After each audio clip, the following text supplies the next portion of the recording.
Une fenêtre ouverte, un plombier et une impasse, c'est le résumé des traits d'horreur d'aujourd'hui. Alors accrochez-vous bien, plongez-vous dans le noir pour une ambiance terrifiante et venez avec moi, let's go.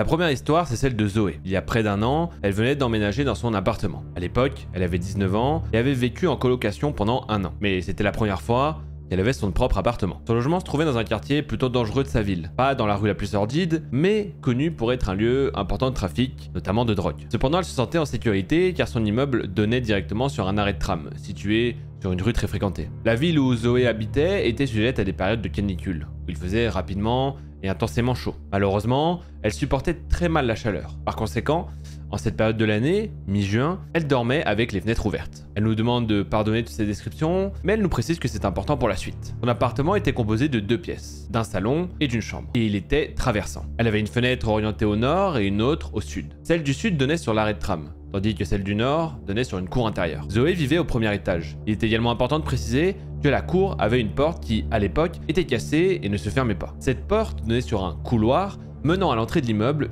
qui ne fermait pas non plus. En conséquence, n'importe qui pouvait pénétrer tranquillement dans l'immeuble. De plus, le son se propageait facilement et il était parfois difficile de déterminer si le bruit venait de la cour intérieure ou de la rue lorsque les fenêtres étaient ouvertes. Une nuit, Zoé fut réveillée vers 2 h du matin par des voix très fortes. Étant encore somnolente, elle entendit vaguement une dispute qui semblait porter sur un deal qui se passait mal. Jusqu'à présent, cela l'ennuyait simplement car cela l'avait réveillée. Mais elle pensait qu'elle se lèverait simplement, fermerait ses fenêtres et se rendormirait. Sauf qu'au moment où Zoé se redresse, elle entend quelqu'un dire quelque chose comme « Attends, attends ». Il y a des fenêtres ouvertes là-bas, on peut se faire entendre. La voix paraît jeune, selon Zoé. Elle ne sait pas trop comment le décrire autrement, mais elle est très nerveuse, comme si la personne était à la fois énervée et hyper stressée. Cela la stoppe un peu, mais pas totalement, jusqu'à ce qu'elle se dise que potentiellement, il parle de son appartement. L'autre personne répond « Ta gueule !» Et là, je vais me faire démonétiser, hein. C'est juste quelqu'un qui a chaud. Il est 2 h du matin, il dort.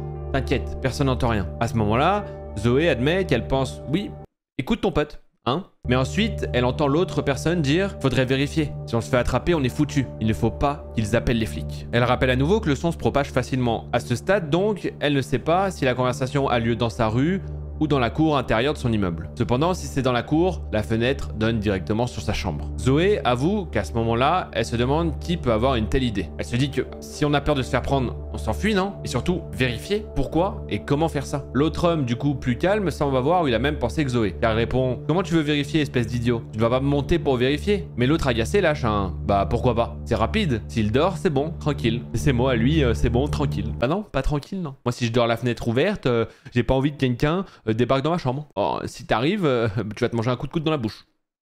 À ce moment-là, Zoé se dit juste qu'elle est encore endormie, qu'elle a mal compris, qu'elle fait un cauchemar ou quelque chose du genre. Car cet homme ne peut pas avoir vraiment dit ça.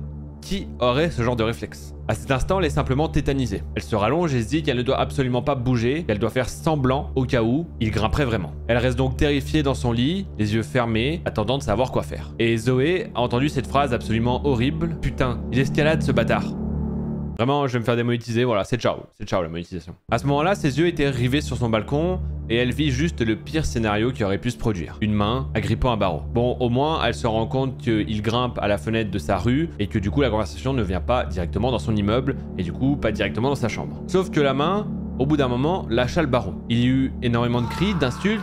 Et d'après ce qu'elle comprit, l'autre personne avait dû agripper l'individu par la jambe et le tirer en arrière pour l'empêcher d'entrer dans l'appartement. D'autres personnes arrivèrent et apparemment, ils s'enfuirent en courant. Zoé resta tétanisée pendant de très longues minutes avant de fermer d'abord la fenêtre de sa chambre, puis de se déplacer dans le noir jusqu'à la fenêtre de son salon, qu'elle ferma également. Depuis ce jour, elle dort avec un ventilateur si besoin, mais plus jamais avec les fenêtres ouvertes, ou les volets non fermés. À l'époque, elle était en couple et son copain dormit chez elle pendant les 2 mois suivants. Elle ne pouvait plus passer une nuit seule dans son appartement. Elle ne cessa de se poser 1000 questions dans les jours qui suivirent. Dans quel état de panique cet individu devait-il être pour avoir cette réaction? Attendait-il quelque chose qui l'empêchait tout simplement de s'enfuir? Que se serait-il passé s'il était effectivement entré chez elle dans l'état d'énervement qu'il semblait avoir? Elle ne crut pas sa propre histoire pendant longtemps, quand cette réaction lui paraissait invraisemblable. Aujourd'hui, nous sommes en juin, à nouveau, il fait chaud, Et passé 20 heures, Zoé ne fonctionne qu'avec un ventilateur.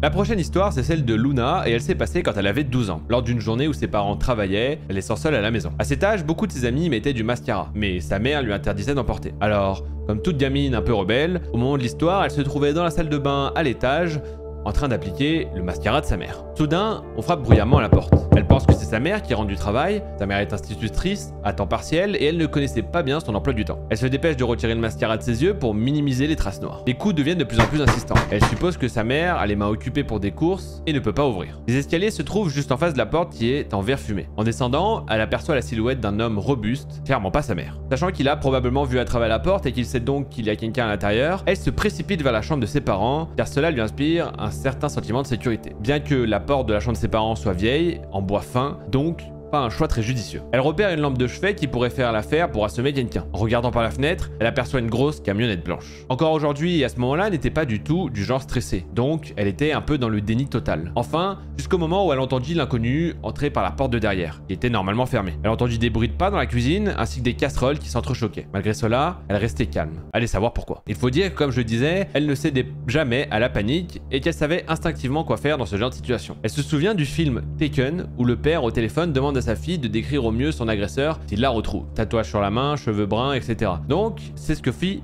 Luna. Elle appela son père à voix basse, les bruits des casseroles couvrant sa voix. Elle lui dit qu'il y avait quelqu'un chez eux et qu'il était arrivé avec une camionnette blanche. Voici à peu près ce qui suivit. Son père lui dit « Es-tu sûr qu'il y a vraiment quelqu'un ?» D'une manière paniquée. « Bien sûr que je suis sûr. Oh merde, je sais qui c'est. » Luna met quelques secondes à répondre et lui dit simplement « Mais c'est qui ?» À ce moment-là, les bruits de casseroles cessèrent et elle a entendu l'inconnu monter les escaliers et se diriger vers la salle de bain, juste à côté de sa chambre. Là, elle commença à stresser un peu. Un silence long et lourd, et Luna attend toujours avec sa lampe de chevet dans la main, prête à fracasser la première personne qui rentrera. On rappelle, elle est jeune, qu'elle a très peu de chance. C'est le plombier. J'avais complètement oublié qu'il devait venir. Il a les clés, c'est un habitué. Il vient réparer l'évier de la cuisine, juste au-dessus de l'armoire à casserole, et vérifier celui de la salle de bain. À ce moment-là, Luna puait le seum, d'après ses propres dires. En sortant de sa chambre, elle fit comme si de rien n'était, disait bonjour au plombier, et descendait les escaliers pour vaquer à ses occupations. Pour revenir sur la fameuse porte de la chambre de ses parents, elle s'était finalement cassée en plusieurs morceaux lors d'une crise de nerfs de son frère de 5 ans. Autant dire qu'elle aurait été dans de beaux draps, avec ses yeux noircis de mascara, si ce n'avait pas été le plombier. La troisième et dernière histoire, c'est celle de Clara, et elle se déroule alors qu'elle est en CM1 et qu'elle rentre du sport. Elle précise d'abord qu'elle habitait dans une impasse en forme de L, où un petit virage cachait la vue sur le reste de l'impasse. Ce jour-là, un samedi en fin de matinée, Clara avait un cours d'escrime qui se terminait à 12h30. Le gymnase étant proche de chez elle, à seulement 10 minutes à pied, elle avait demandé à son père si elle pouvait rentrer à pied pour une fois. Après avoir insisté lourdement, son père avait accepté pour lui faire plaisir. Alors qu'elle marchait pour rentrer chez elle, Clara ressentait la présence de quelqu'un qui marchait derrière elle. N'y prêtant pas plus d'attention, elle se disait que c'était normal en ville de croiser des personnes prenant le même chemin. Cependant, lorsque Clara traversa un passage piéton et entra dans son impasse, une certaine angoisse commença à s'emparer d'elle. La personne qui la suivait se trouvait à environ 5 mètres et ne s'arrêtait devant aucune maison. Sentant une boule dans la gorge, Clara accéléra le pas en sautillant, tandis que derrière elle, les pas semblaient s'accélérer également. Finalement, elle réussit à arriver chez elle, mais se sentait tout de même confuse quant à ses actions. Pour se rassurer, Clara sortit de chez elle et marcha un peu, car sa maison était située dans le virage. C'est alors qu'elle aperçut la personne qui la suivait, un homme d'environ 20 ans, scrutant le virage pour voir si elle en sortait. Un grand frisson la parcourut et elle se mit à courir en direction de sa maison, se précipitant à l'intérieur et s'enfermant. À ce moment-là, le père de Clara descendit les escaliers et, voyant sa fille en pleurs, lui demanda ce qui s'était passé. Clara lui raconta tout ce qui s'était déroulé. Son père sortit pour vérifier si l'homme était toujours là, mais revint en affirmant qu'il n'y avait personne. Clara ne fut pas forcément traumatisée par cette expérience. Elle se demande parfois si elle s'est imaginé des choses ou si cet homme avait réellement de mauvaises intentions. Et vous, à votre avis, avait-il de mauvaises intentions ou voulait-il juste parler à une gamine de 12 ans?